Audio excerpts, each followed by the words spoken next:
wabarakatuh. Alhamdulillah pada kesempatan hari ini kita masih bisa berkumpul dalam keadaan sehat walafiat. Mohon maaf mengganggu aktivitas Bapak dan Ibu semuanya. Perkenalkan, pasti sudah kenal. Yang pertama nama saya Peter. Yang kedua ada Bapak Salman. Yang ketiga ada Saraswati. Kami dari CGP Angkatan 10 akan mendiseminasikan hasil pembelajaran dari modul 1.1 yang mana tentang filosofi Ki Hajar Dewantara, modul 1.2 peran perlu penggerak, dan 1.3 visi dan misi, kemudian 1.4 tentang budaya positif. Langsung saja ke pembahasan yang pertama akan disampaikan oleh Bapak Salman. Padanya dipersilakan.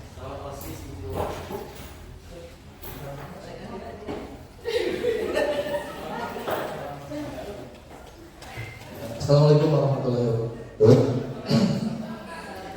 Bapak Ibu ingin menyampaikan pendidikan berupa penggerak. Kami telah menyelesaikan modul 1 dengan 4 subbab.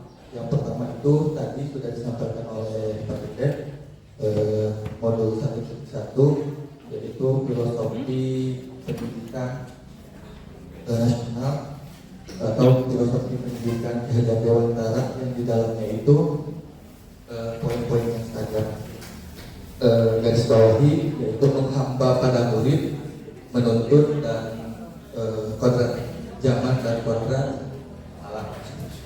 Terus untuk modul 1.2 yaitu nilai-nilai dan peran guru penggerak. Untuk nilai ada 5, yaitu yang pertama ada berpihak pada murid, reflektif, mandiri, kolaboratif, dan inovatif. Dari kelima nilai itu, kira-kira Bapak Ibu sudah mempunyai nilai yang mana saja yang berpihak pada murid, reflektif, mandiri, kolaboratif, atau inovatif? Semuanya ya. Terus yang modul 1.3 yaitu mengenai visi guru penggerak. Di dalamnya itu merancang sebuah visi melalui alur kerja. Project itu akronim dari beri pertanyaan, terus ambil pelajaran, gali mimpi, atur eksekusi, dan jabarkan rencana dan atur eksekusi.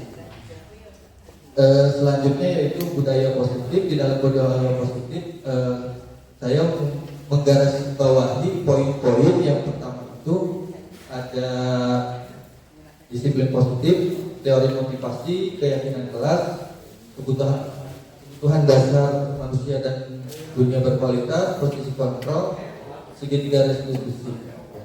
Nah, untuk poin yang pertama yaitu mengenai sebelum ke disiplin positif dan nilai kebijakan universal, tentunya ini ada pertanyaan tematik. Bapak Ibu tinggal menjawab antara setuju atau tidak setuju mengenai 3 pertanyaan yang ada di layar. Menurut Bapak Ibu, hukuman dapat mendisiplinkan anak? Ya. Bisa saja. Jadi setuju atau tidak setuju, Bapak Ibu? Setuju atau tidak setuju? Sangat setuju. Yang kedua, memberi hukuman dengan hal positif seperti membaca atau membersihkan halaman sekolah dapat meningkatkan disiplin anak. Setuju atau tidak setuju? Setuju? Tidak setuju? Terus yang ketiga, memberi penghargaan dapat meningkatkan motivasi belajar. Setuju. Oke. Untuk lebih jelasnya nanti akan disampaikan oleh teman saya, Ibu Saraswati. Kepadanya saya persilakan. keras berbicaranya.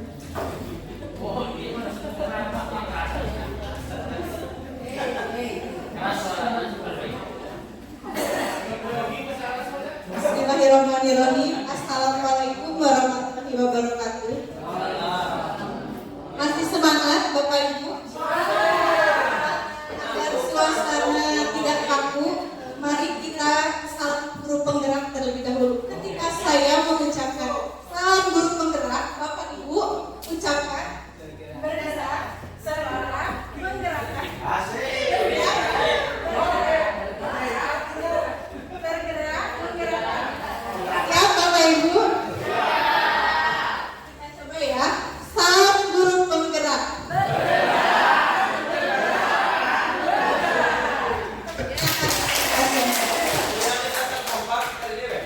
Ulang lagi, baik. Sepertinya Pak Edis belum semangat ya. Salam guru penggerak.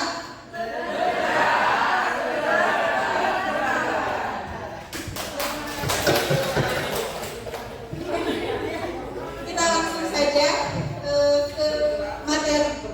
Apakah Bapak Ibu tahu apakah makna disiplin? Tahu? Disiplin adalah berasal dari bahasa Latin yang artinya belajar. Disiplina yang artinya belajar. Oh, seperti bahasa Sunda ya, disiplina. Tapi dalam budaya kita, makna kata disiplin telah berubah menjadi sesuatu yang dilakukan seseorang untuk mendapatkan kepatuhan. Kecenderungan umum adalah menghubungkan kata disiplin dengan ketidaknyamanan, bukan dengan apa yang kita hargai atau pencapaian suatu tujuan yang mulia. Selanjutnya adalah nilai-nilai kebajikan universal. Nilai-nilai kebajikan adalah sifat-sifat positif manusia yang merupakan tujuan mulia yang ingin dicapai setiap individu. Nilai-nilai tersebut bersifat universal dan lintas bahasa, suku bangsa, agama maupun latar belakang. Salah satu contoh dari nilai-nilai kebajikan yang dicapai oleh setiap anak di Indonesia dengan profil pelajar Pancasila yaitu nilai keenam dimensi nilai profil pelajar Pancasila yang beriman, bertakwa, mandiri, bernalar kritis, berkebinekaan global, bergotong royong, dan kreatif. Selanjutnya adalah teori motivasi, hukuman, penghargaan, dan prestasi.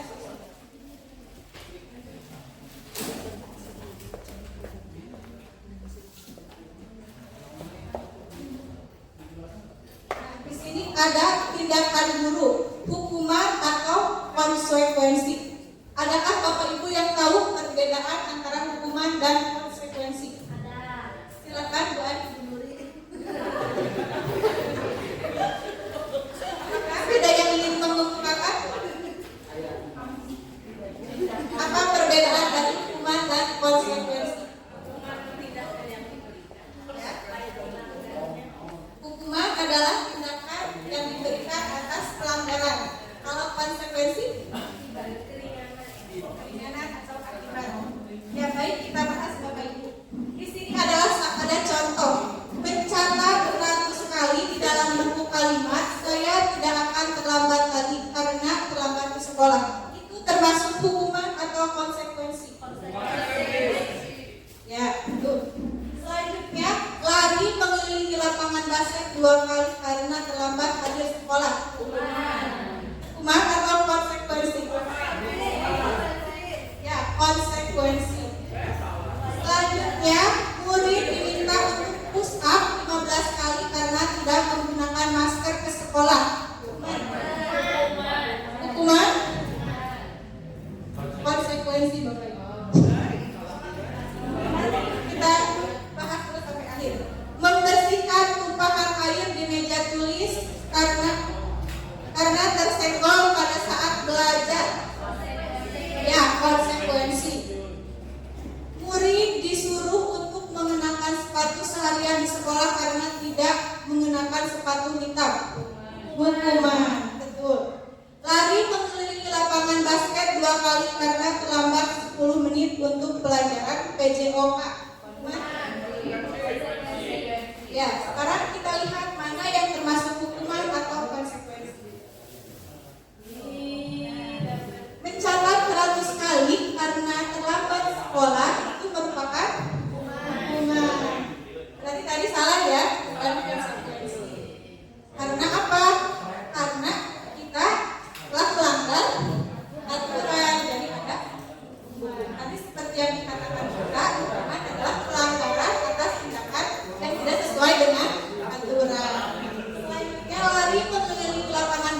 basket 2 kali karena terlambat hadir di sekolah. Itu adalah hukuman karena kita telah melanggar aturan. Selanjutnya, menggantikan kertas tugas teman yang telah dicoret-coret. Itu adalah konsekuensi karena kita telah mencoret-coret buku teman kita. Jadi kita otomatis harus menggantinya. Selanjutnya, membersihkan tumpahan air di meja tulis karena tersenggol pada saat belajar. Tadi konsekuensi ya Bu, betul. Selanjutnya, murid disuruh untuk mengenakan sepatu seharian karena tidak mengenakan sepatu hitam. Itu adalah hukuman karena telah melanggar aturan. Yang terakhir, lari mengelilingi lapangan basket 2 kali karena terlambat 10 menit untuk pelajaran PJOK. Itu adalah konsekuensi. Kenapa konsekuensi? Karena itu adalah keyakinan kelas yang sudah disepakati di pelajaran PJOK. Nah, di sini ada perbedaan hukuman dan konsekuensi. Hukuman sesuatu yang menyakitkan yang harus terjadi. Konsekuensi sesuatu yang terjadi. Selanjutnya, membuat anak sakit fisik maupun hati untuk jangka waktu lama. Hukuman membuat bukan tapi membekas di hati. Ya, tapi konsekuensi membuat anak merasa tidak nyaman dengan jangka waktu pendek seperti apa yang dikatakan Bu Siti, membuat jerah. Selanjutnya, hukuman anak membenci kedisiplinan. Konsekuensi lebih menghargai disiplin. Mendorong anak menyakiti diri sendiri. Konsekuensinya mendorong anak agar dapat menyesuaikan diri. Anak belajar untuk menyembunyikan kesalahan. Konsekuensi anak belajar untuk mematuhi peraturan. Marah, rasa bersalah, dipermalukan, merasa tak dihargai. Konsekuensi kehilangan hak, dibuat tidak nyaman, diasingkan untuk sementara. Terima kasih Bapak Ibu. Materi selanjutnya akan dilanjutkan oleh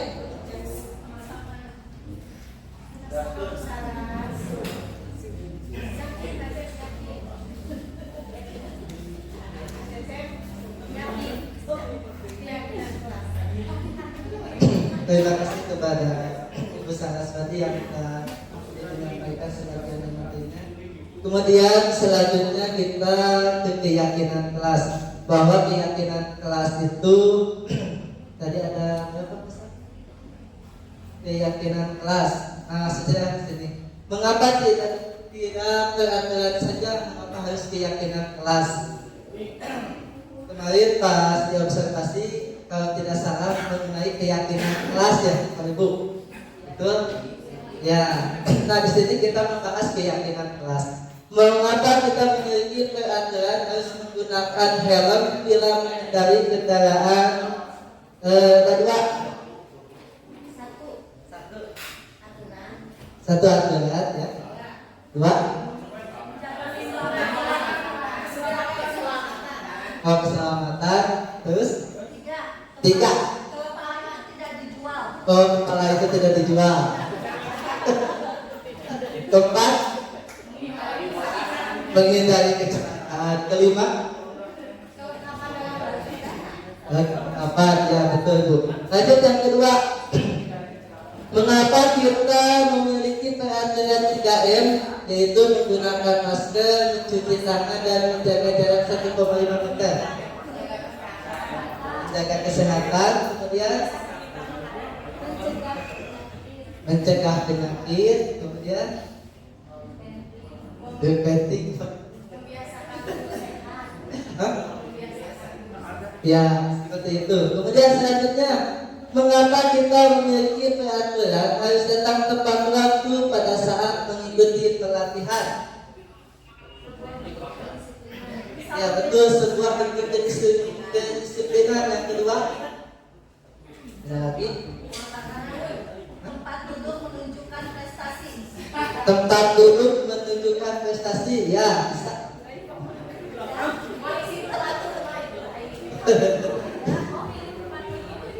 Lanjut, untuk mendukung motivasi intrinsik kembali ke nilai atau keyakinan lebih menggerakkan seseorang dibandingkan mengikuti serangkaian keadilannya.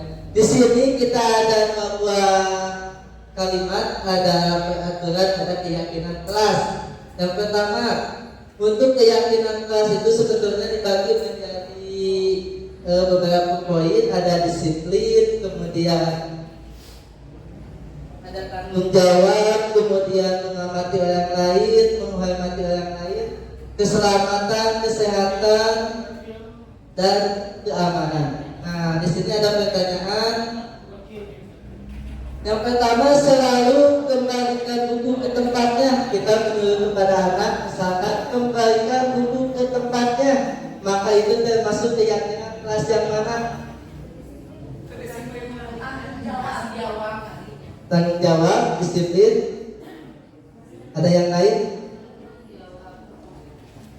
Nah, kita lihat selalu kembalikan buku ke tempatnya itu berarti tentang tanggung jawab. Betul, tepuk tangan yang tadi si Bapak Ibu. Kemudian yang kedua, dilarang mengganggu yang lain. Itu bentuk dari apa? Ya, lihat. Ya, menghormati orang lain. Kemudian yang ketiga, hadir di sekolah 15 menit sebelum pembelajaran dimulai. Itu di sipil atau komitmen? Ya, dilihat. Itu menghormati orang lain dan berkomitmen. Berarti yang Bapak Ibu jawab itu betul. Kemudian selanjutnya, dilarang melakukan kekerasan. Itu bentuk keyakinan kelas apa?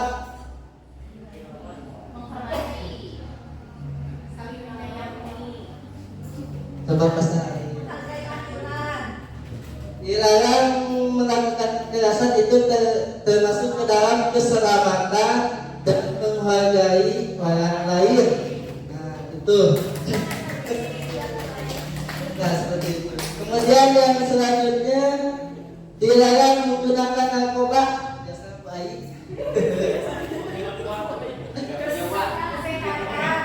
Itu keyakinan kelas tentang ya kesehatan. Otomatis kan narkoba itu tidak sehat apabila disalahgunakan ya Bapak Ibu.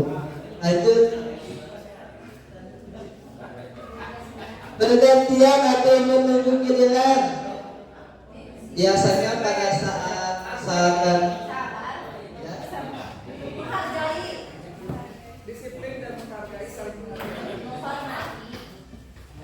bergantian atau menunggu giliran. Misalkan pas ketika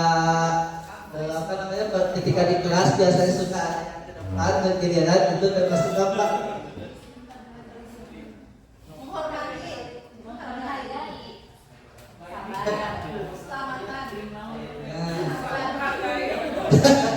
Tentang menghargai orang lain dan kita itu belajar bersabar. Kemudian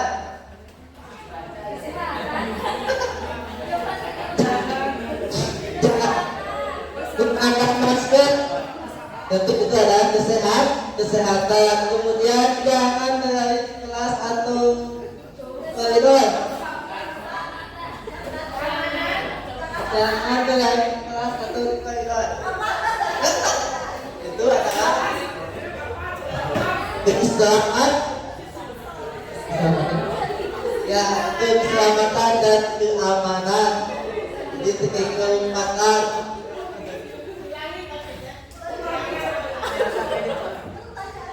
Kebutuhan dasar manusia, dan ini yang sangat penting dikarenakan kita itu memiliki kebutuhan yang dasar. Nah, yang pertama, kebutuhan dasar manusia itu adalah kasih sayang dan rasa terima. Tentu Bapak Ibu di sini sangat memerlukan kasih sayang. Betul, baik kasih sayang terhadap keluarga, ke anak, dan rekan sejawat itu harus timbul rasa kasih sayang. Ya, jangan gitu. Kemudian yaitu adanya kesenangan. Just kebutuhan dasar manusia selain dari kasih sayang juga memerlukan kesenangan. Kesenangan itu berbeda-beda tergantung dari individu kita. Individu kita itu kan unik, tentu akan berbeda-beda. Nah, itu. Kemudian yang selanjutnya ada penguasaan. Kemudian yang keempat ada kebebasan. Ya, kalau kebebasan itu semua guru juga ingin bebas. Kalau kata Pak Ustadz Ikisma, boleh bebas semaumu, tapi akan bertanggungjawabkan.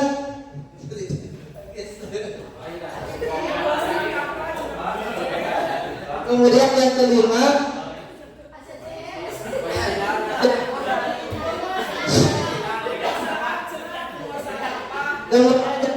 kebutuhan dasar manusia itu adalah bertahan hidup. Ya, bertahan hidup. Nah, seperti itu. Kemudian, lima posisi pertolongan.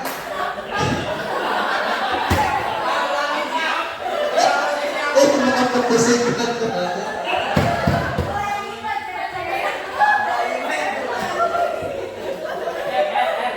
Di belakang teman-teman.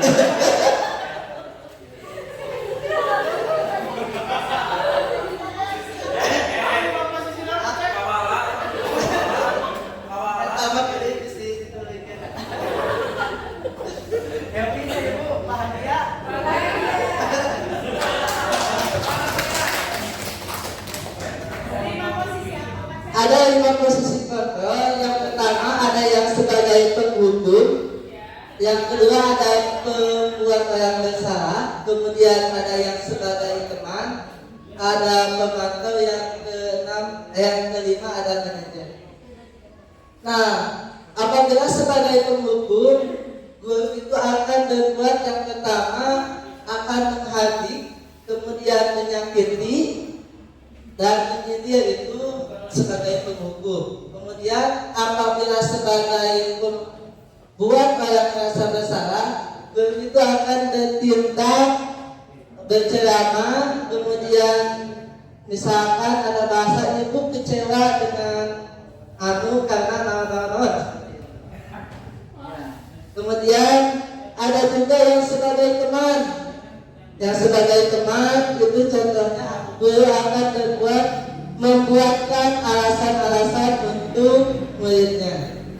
Kemudian sebagai pemantau akan menghitung dan mengukur. Kemudian manajer akan mengajukan pertanyaan-pertanyaan. Misalkan, kenapa kamu kesiangan? Seperti itu. Ya, mengapa kamu tidak mengerjakan proyek? Seperti itu. Nanti akan masuk ke restitusi seperti itu. Kemudian di sini ada tugas, ada pertanyaan-pertanyaan. Yang pertama, saya kecewa sekali dengan kamu. Siapa yang mengatakan?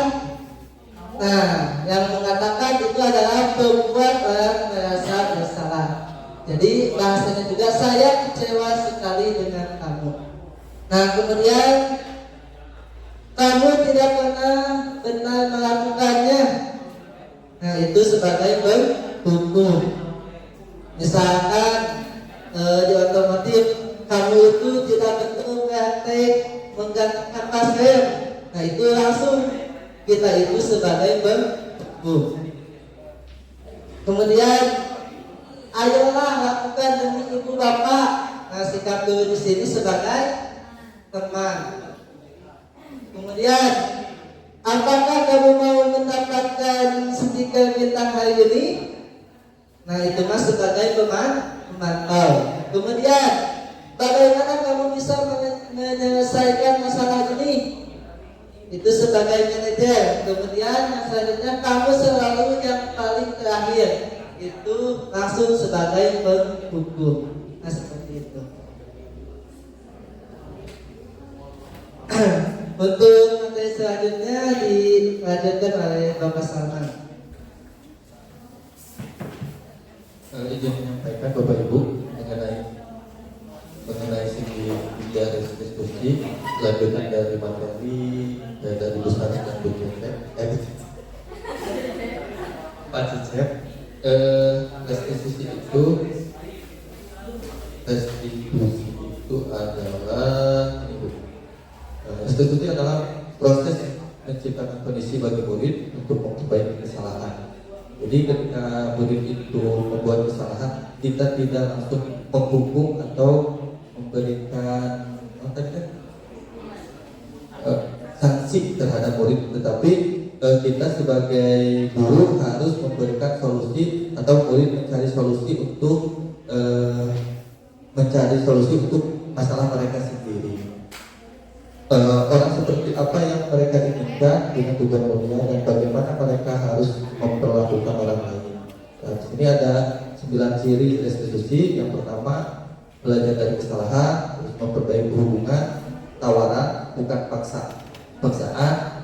Contohnya, misalkan ada dialog antara guru dan siswa ketika dihadapkan dengan masalah, misalkan tawaran mencari solusi gitu ya Bapak Ibu.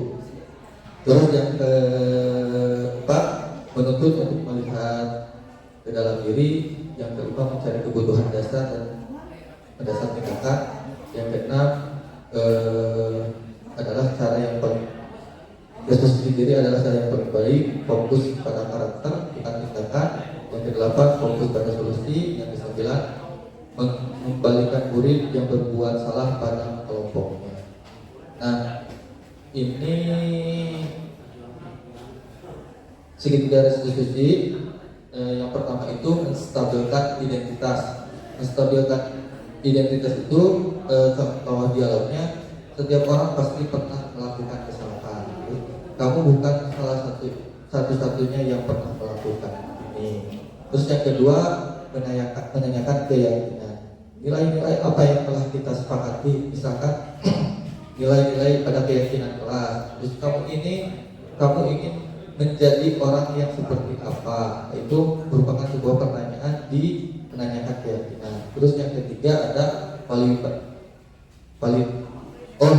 validasi kebutuhan. Kebutuhan itu yang pertama, kamu tentu punya alasan mengapa melakukan itu. Misalkan ada siswa yang kesiangan, tentu ada alasan kesiangannya itu kenapa? Apakah karena tidurnya bangunnya kesiangan atau semalamnya misalkan tergadang atau gimana? Terus adakah cara yang lebih efektif untuk mendapatkan apa yang kamu butuhkan? Itu merupakan sebuah pertanyaan pada validasi kebutuhan. Jadi runtutannya itu yang pertama ada menstabilkan identitas, yang kedua validasi kebutuhan, yang ketiga menanyakan keyakinan. Nah, ini salah satu contohnya untuk membuat anak yang merasa gagal karena berbuat salah menjadi positif terhadap dirinya. Langkahnya itu menstabilkan identitas. Guru berkata, berbuat salah itu hal manusiawi. Tidak ada manusia yang sempurna. Bapak Ibu juga buat salah. Kita pasti bisa menyelesaikan permasalahan. Bapak Ibu tidak tertarik untuk mencari tahu siapa yang benar, siapa yang salah. Jadi ketika dihadapkan dengan dua anak yang membuat kesalahan, tidak terfokus pada keduanya. Tidak itu mencari bahwa keduanya salah, tetapi mencari solusi untuk membenarkan keduanya. Terus yang kedua ada validasi kebutuhan. Ini contohnya guru berkata, kamu bisa saja melakukan hal yang lebih buruk, tapi kamu tidak melakukannya, kan? Nah, terus yang kedua, kamu pasti punya alasan mengapa melakukannya. Alasannya tentu seperti misalkan pada jam pembelajaran murid itu pergi ke kantin misalkan untuk makan. Nah, alasannya karena dari rumah tidak sarapan. Ketika kita sudah mengobrol dengan guru tersebut, mengapa melakukan atau makan di jam pelajaran? Mungkin alasannya karena tidak sarapan di rumah. Tetapi ketika kita setelah bertanya kepada itu, mencari solusinya, mungkin nanti pas hasilnya itu siswa akan mencari solusi, akan melakukan makan di rumah itu sarapan di kantin itu ketika di waktu-waktu jam istirahat seperti itu. Terus yang ketiga, menanyakan keyakinan. Guru berkata, apa nilai yang kita percaya di kelas sekolah kita, nilai universal apa yang telah kita sepakati. Misalkan tadi sudah dibahas nilai-nilai keyakinan yang ada di kelas itu, disiplin, bertanggung jawab, terus menghargai orang lain. Nah, seperti tadi contoh kasusnya, siswa makan di kantin saat pembelajaran itu merupakan ke dalam keyakinan kelas yang mana? Misalkan menghargai orang lain belajar tapi malah makan di kantin. Baik Bapak Ibu, tadi saya telah menyampaikan mengenai segitiga restitusi, dan tahapan selanjutnya kami akan mempraktekkan salah satu contoh segitiga restitusi. Tetapi yang perlu Bapak Ibu ketahui yaitu tahapannya yang tadi. Yang pertama ada menstabilkan identitas. Contoh kalimatnya yaitu berbuat salah itu tidak apa-apa. Nanti Bapak Ibu tinggal menggarisbawahi contoh-contoh kalimat yang sesuai dengan tahapan segitiga restitusi. Yang kedua ada validasi tindakan yang salah. Contoh kalimatnya itu, kamu pasti punya alasan mengapa melakukan hal tersebut. Yang ketiga ada menanyakan keyakinan. Nah, contoh kalimatnya, apa keyakinan kelas yang kita percayai. Nah, seperti itu ya Bapak Ibu. Langsung saja untuk mengefektifkan waktu, kami akan mempraktikkan salah satu contoh segitiga restitusi. Kasusnya yaitu seorang pelajar yang bolos ke kantin saat pembelajaran dikarenakan tidak sarapan di rumah. Fajar, tadi dapat kabar katanya kamu bolos ke kantin saat jam pembelajaran langsung. Apakah itu benar? Menurut pendapat kamu, sudah berapa kali kamu melakukan kesalahan tersebut? Baru kali ini saja. Menurut kamu, tindakan tersebut benar atau salah? Salah. Baik, setiap manusia pasti pernah melakukan kesalahan, tapi kesalahan tersebut harus segera diperbaiki. Apa kamu setuju? Setuju, Bu. Fajar, membolos ke kantin itu perbuatan yang salah, tapi pasti kamu punya alasan kenapa kamu bolos ke kantin. Kenapa kamu bolos ke kantin saat jam pembelajaran berlangsung? Dari rumah ke sekolah saya cepat. Apakah kamu tahu keyakinan kelas yang sudah kita sepakati? Tahu, Bu. Keyakinan kelas apa yang sudah kamu langgar? Disiplin, Bu. Menurut kamu, disiplin penting atau tidak? Sangat penting, Bu. Ya betul, disiplin itu sangat penting. Dan disiplin jika seseorang berbuat disiplin, pasti seorang tersebut sudah memperhatikan aturan kelas yang sudah disepakati sebelumnya. Ya, Bu, saya sangat menyesal telah melakukan membolos ke kantin pada saat pembelajaran langsung. Perbuatan kamu sudah menyesali apa yang sudah kamu lakukan.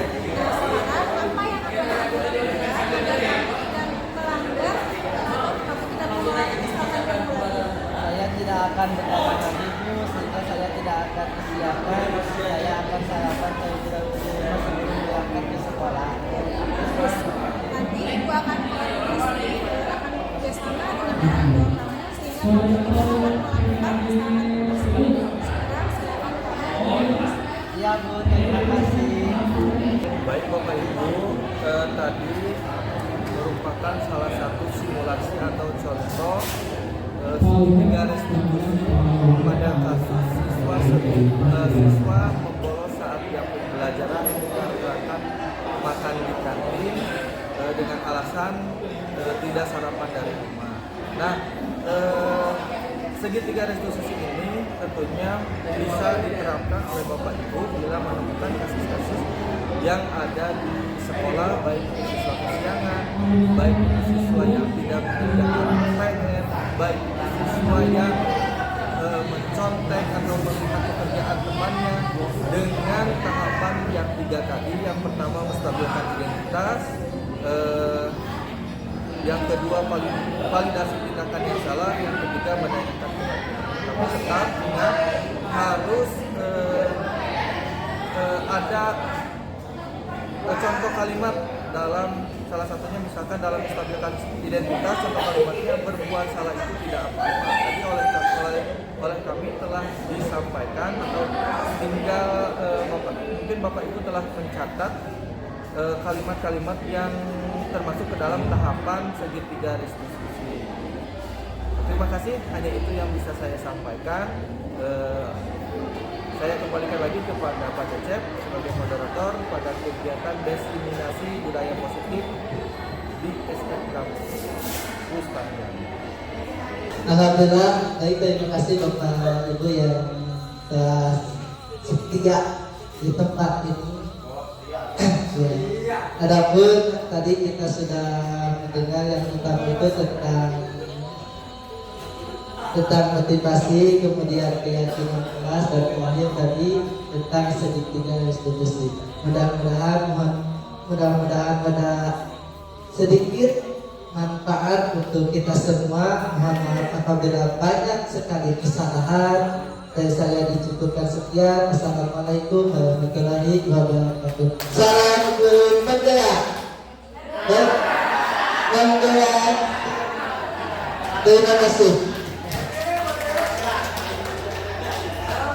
Assalamualaikum warahmatullahi wabarakatuh. Perkenalkan, saya Lina Lindiani. Saya adalah rekan sejawat dari CGP Angkatan 10 dari instansi SMK Negeri Puspahiyang. Di sini saya akan memberikan refleksi terhadap pembelajaran budaya positif, di mana saya mempelajari konsep budaya positif ini sangat banyak sekali pengaruhnya. Selain mendapatkan ilmu pengetahuan, wawasan yang mendalam, juga bisa mempengaruhi perasaan dan cara pandang bagaimana menciptakan suasana pembelajaran yang kondusif juga menyenangkan. Saya sangat termotivasi, sangat terinspirasi oleh potensi yang sangat besar dalam konsep prinsip-prinsip yang ada pada budaya positif. Di sini kita mengetahui bahwa interaksi yang didasarkan pada rasa saling menghormati, empati yang bisa menciptakan suasana lingkungan pembelajaran yang kondusif, ideal juga menyenangkan.